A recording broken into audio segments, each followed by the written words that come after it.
Now we're going to consider the double test view, which according to Glover is supposed to be a kind of safeguard.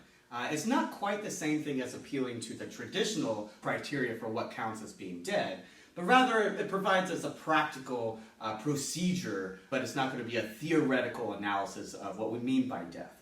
The double test view is as follows. So now the double test view, what it tells us is there's going to be kind of two different ways in which we can check to see if the patient really does count as being dead. On the one hand, we can check the respiratory and the circulatory system. Given that we have the right technology and these are the sort of procedures that are available to us, well then we can sort of double check to make sure that, that the respiratory system and the circulatory system, since these things work in conjunction, that those things have completely failed and there's no way to further revive them. And the second way in which we can double check is check for brain activity. Again, these things are definitely intertwined, but these are the sort of the double test. There's two different tests that we can put into place as a kind of a safeguard to make sure that the patient really is dead. Now, Glover thinks that that is definitely an improvement. However, there are still problems with this analysis of what it means to be dead. The basic problem is that this is only a pragmatic or a practical way of considering what it means to be dead. It's not a theoretical analysis of what we mean by death. Right? And remember that Glover is after a theoretical analysis of what we mean by the concept of death. What is it to be dead? Not just what is a pragmatic or a procedural way in which we can check to see if somebody's dead. And insofar as we are looking for, what does the concept mean? How is the concept truly being applied? What is the essence of being dead? Insofar as that's what we're trying to do, then this still is not going to be a very good analysis of what we mean by death. The other thing that Glover points out is that really what we're after is a kind of conceptual reform of the definition. Not simply a safeguard. And so those are the kinds of objections that Glover thinks we ought to take seriously.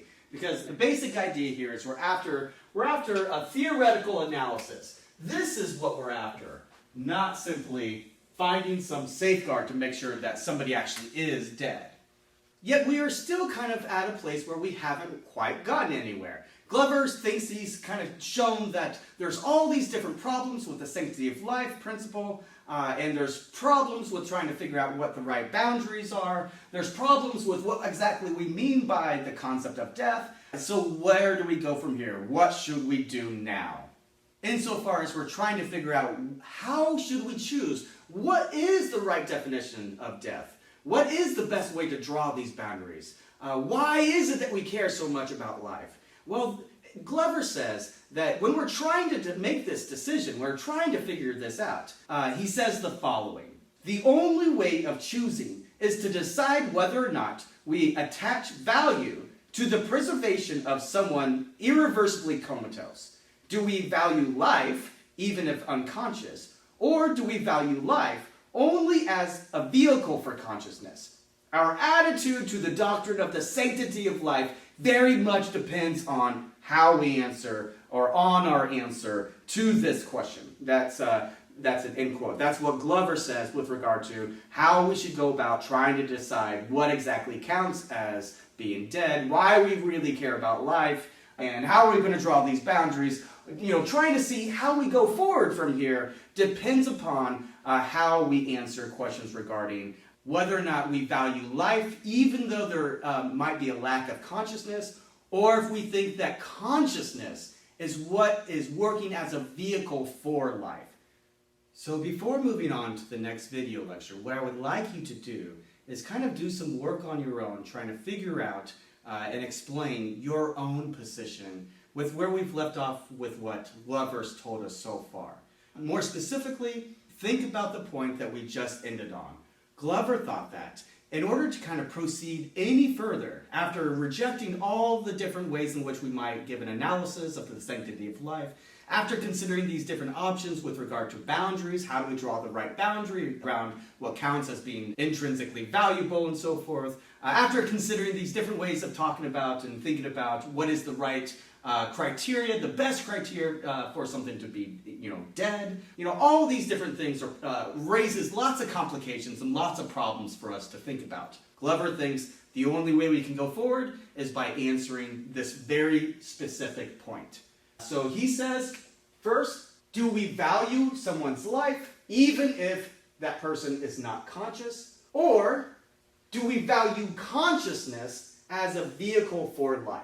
Which of these two positions do you hold? So I've broken it down here as a disjunctive claim. So either we can value life even if that person's life is such that they have no consciousness. So life and no consciousness. Is this what you want? Is that what you value? Or is this what you value? Is the other side of the disjunct is, life and consciousness. Is this what we're really after? Which of those two are you going to place more value on? I don't want to tell you yet what exactly Glover says. Maybe you can already figure out. What I want you to do now, before moving on to the next video, is I want you to just write a paragraph or two trying to explain which of these two you hold. Do you hold that it's life, even if not conscious? That life is the thing that we value, that you value? Or do you value consciousness, right? Life is just a vehicle to have consciousness. Another way we can think about this is, which do you put more value on? Life, full stop, or consciousness? Which of these two do you think is more important? So I want you to answer that in a paragraph or two, and in doing so, I want you to explain why. Intuitively, why to you do you think one or the other is what you put more value on? Which is it that you think is more significant? Which do you care about in a deeper way? Make sure you develop your reason why sufficiently. So I want you to do that before you move on to the next video. And the next video will kind of dig deeper into the complications that Glover thinks are below the surface of what we've talked about so far.